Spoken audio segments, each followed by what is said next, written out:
ঠিক তেমন ভাবে ভারতবর্ষটা কিন্তু আজ থেকে 200 বছর আগে এরকম ছিল না।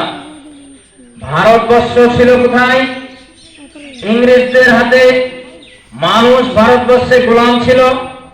মানুষ এরকম একটা পরিস্থিতিতে পৌঁছে গিয়েছিল, তারা ঘোষণাই করেছিল, ইংরেজ কথা বলেছিল আমাদের গোলামি করতে হবে এই ভারতের মানুষকে। ইংরেজের এই ফতোয়ার বিরুদ্ধে, ইংরেজের এই কথার বিরুদ্ধে সমগ্র জাতি সবাই একতাবদ্ধ হয়ে দেশকে স্বাধীন করার জন্য লড়াই করেছেন। আজকে আমরা এই দেশকে লড়াই করে স্বাধীনতা পেয়েছি। আমরা এই দেশের জন্য টন টন রক্ত দিয়েছি।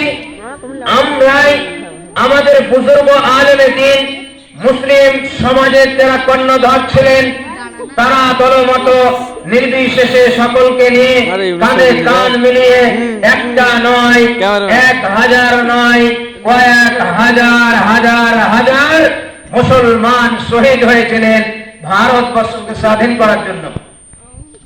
বন্ধুগণ, মনে রাখবেন, সামনের প্রান্ত থেকে শুরু করে, দিল্লির লালকেল্লা থেকে শুরু করে, পেশাওয়ার থেকে শুরু করে, কলকাতা থেকে শুরু করে, আপনার তিতুমির বাঁশের কেল্লা, পলাশির আমবাগান থেকে শুরু করে, টিপু সুলতানের জায়গা থেকে শুরু করে, ভারতবর্ষে যেখানে বলবেন সেখানে যুদ্ধ করেছিল সকলের আপামর জনসাধারণ, ভারতের নাগরিক, ভারতের মানুষ।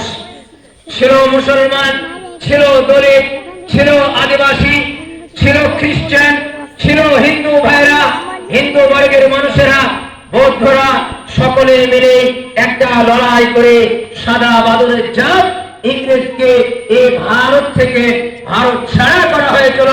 আন্দোলন হয়েছিল ভারত ছাড়ো আন্দোলন। আন্দোলন করেছিলেন মৌলানা হুসাইন আহমদ মাদানির নেতৃত্বে, মৌলানা শাইখুল হিন্দ মাহমুদুল হাসান দেওবন্দি রহমতুল্লাহ আলাইহির নেতৃত্বে রেশমি রুমাল আন্দোলন। এই সমস্ত যুদ্ধ করেছিল মৌলানারা, মুসলিম সমাজের ওলামারা, মুসলিম সমাজের জ্ঞানীগুণী সম্মানী মানুষেরা এবং ভারতবর্ষের বুদ্ধিজীবী সমাজেরা। আজকে আমরা যে ভারতবর্ষের জন্য আশফাকুল্লাহ নিজের আত্মবলিদান দেওয়াকে এতটুকু পর্যন্ত দ্বিধাবোধ করেননি। উনি বলেছিলেন, ইংরেজরা বলেছিল তোমার মৃত্যু হবে, তোমার ফাঁসি হবে, তোমার কোনো ইচ্ছা, তুমি কি চাও, তোমার মনের কোনো কামনা বাসনা রয়েছে? আশফাকুল্লাহ বলেছিলেন, আমার কোনো বাসনা কামনা নেই, আমার ইচ্ছা শেষ মৃত্যুর পরে আমার এই লাশ যেন এই ভারতের মাটিতে দাফন করা হয়। এটাই হলো মুসলমানদের পরিচয়। আমি বলবো, আমাদের মাদ্রাসার শিক্ষক, আমাদের এই ছাত্ররা, আগামী দিনের প্রজন্ম, এদের জেনে রাখা দরকার, কলকাতা থেকে শুরু করে পেশাওয়ার পর্যন্ত যত দুই দিকে রাস্তা আছে, এই রাস্তার গাছ আছে, সমস্ত গাছে একজন মুসলমানের ফাঁসি দেওয়া হয়েছিল। বলবেন কোথায় লেখা আছে? স্বাধীন ভারতের প্রথম প্রধানমন্ত্রী ডক্টর জওহরলাল নেহেরু, উনি বই লিখেছেন W.W. হান্টার, ইংলিশ ভাষায়। উনি বলছেন, এই ভারতের মুসলমানরা যদি ভারতবর্ষকে স্বাধীন করার জন্য এগিয়ে না আসতো, স্বাধীনতা আন্দোলনে লড়াই না করত, দেশের জন্য আত্মবলিদান না করত, ভারতবর্ষের স্বাধীনতা 200 বছর পিছিয়ে যেত।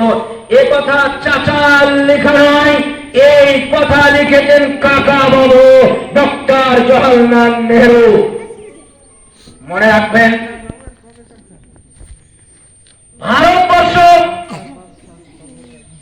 ভারতবর্ষের যে সংবিধান, সারা পৃথিবীতে যত দেশ আছে সবথেকে শক্তিমান সংবিধান হচ্ছে ভারতের সংবিধান।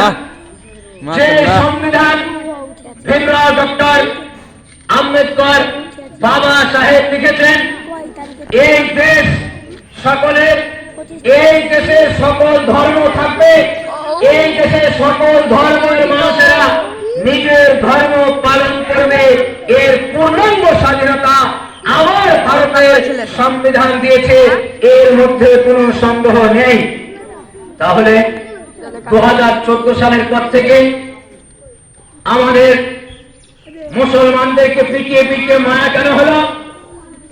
আমাদের এই ভারতবর্ষে নাম আব্দুল জব্বার, মাথায় টুপি মুখে দাড়ি, অপরাধ কি? কেন মারবে? কেন পিটিয়ে পিটিয়ে মারছে? বলে অপরাধ। তোমার নাম মুসলমান, তোমার মুখে দাঁড়িয়ে আছে, তোমাকে জয় শ্রীরাম বলতে হবে, তোমাকে বলতে হবে রাম রাম রাম। এই জন্য তো আমার উত্তরসূরি, আমার বুজুর্গ আলেমে দ্বীন রক্ত দেননি।